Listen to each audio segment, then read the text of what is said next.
everybody, and welcome back to my YouTube channel. Thank you so much for tuning in today. My name is Paul Peters, and I am continuing my goal of reading through the whole Bible in a year. Today's chapters are Genesis chapters 12 through 15. I'll be reading this from the New Living Translation, and we're going to get right into the scriptures for the day. Genesis chapter 12. The Lord had said to Abram, "Leave your native country, your relatives, and your father's family, and go to the land that I will show you. I will make you into a great nation. I will bless you and make you famous, and you will be a blessing to others. I will bless those who bless you, and curse those who treat you with contempt. All the families on earth will be blessed through you." So Abram departed as the Lord had instructed, and Lot went with him. Abram was 75 years old when he left Haran. He took his wife Sarai, his nephew Lot, and all his wealth, his livestock, and all the people he had taken into his household at Haran, and headed for the land of Canaan. When they arrived in Canaan, Abram traveled through the land as far as Shechem. There he set up camp beside the oak of Moreh. At that time, the area was inhabited by Canaanites. Then the Lord appeared to Abram and said, "I will give this land to your descendants." And Abram built an altar there and dedicated it to the Lord who had appeared to him. After that, Abram traveled south and set up camp in the hill country, with Bethel to the west and Ai to the east. There he built another altar and dedicated it to the Lord, and he worshiped the Lord. Then Abram continued traveling south by stages toward the Negev.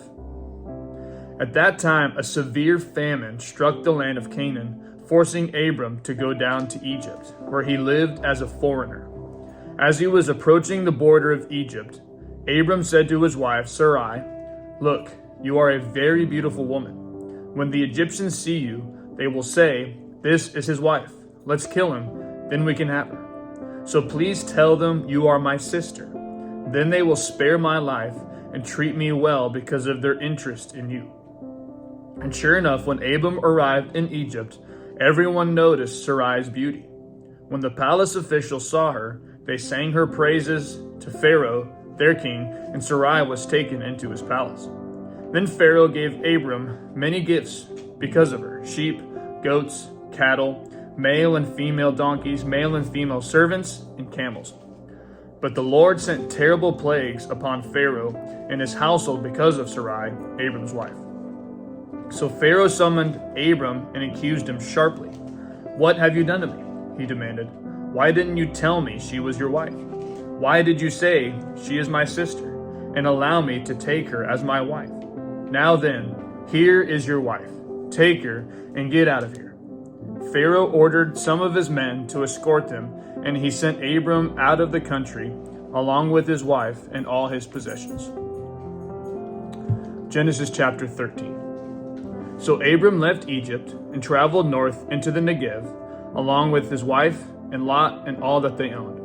Abram was very rich in livestock, silver, and gold.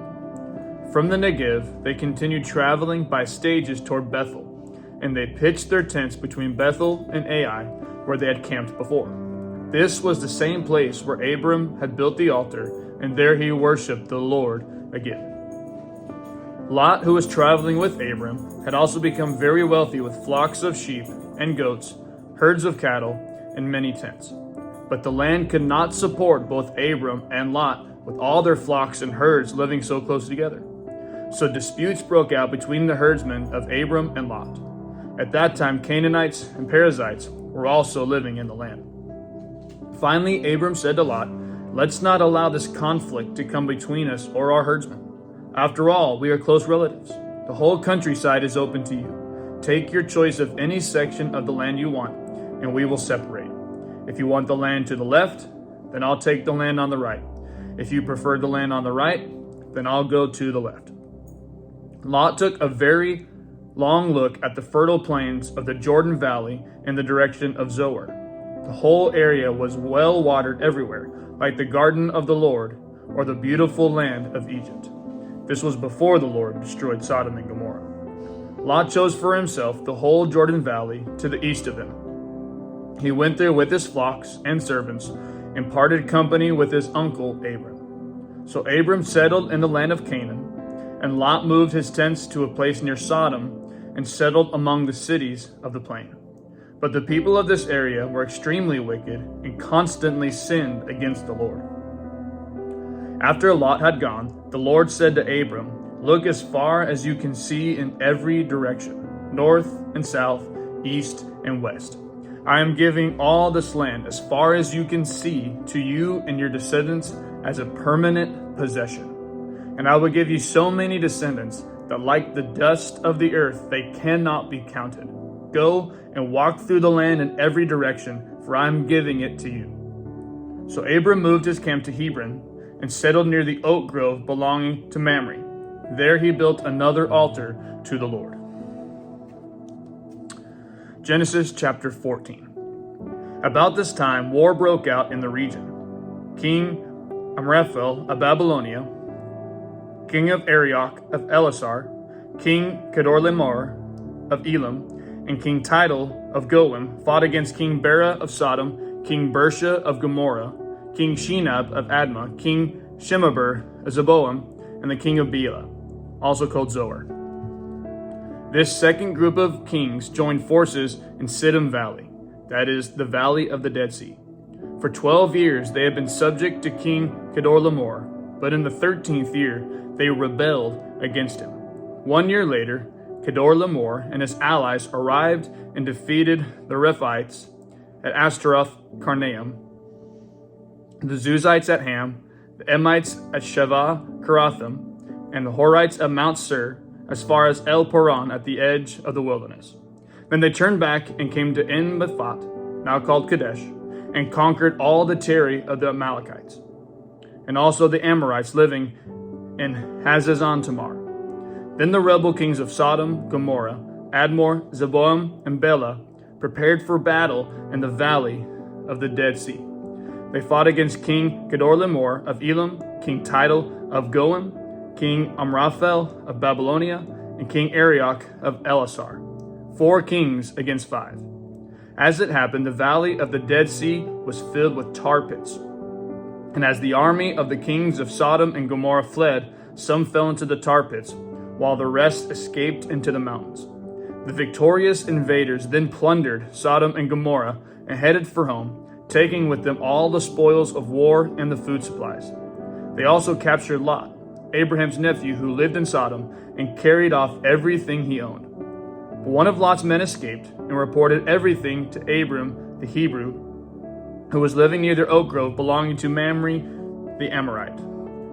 Mamre and his relatives, Eshcol and Aner, were Abram's allies. When Abram heard that his nephew Lot had been captured, he mobilized the 318 trained men who had been born into his household. Then he pursued Kedorlaomer's army until he caught up with them at Dan. There he divided his men and attacked during the night. Kedorlaomer's army fled, but Abram chased them as far as Hobah, north of Damascus. Abram recovered all the goods that had been taken, and he brought back his nephew Lot with his possessions and all the women and other captives.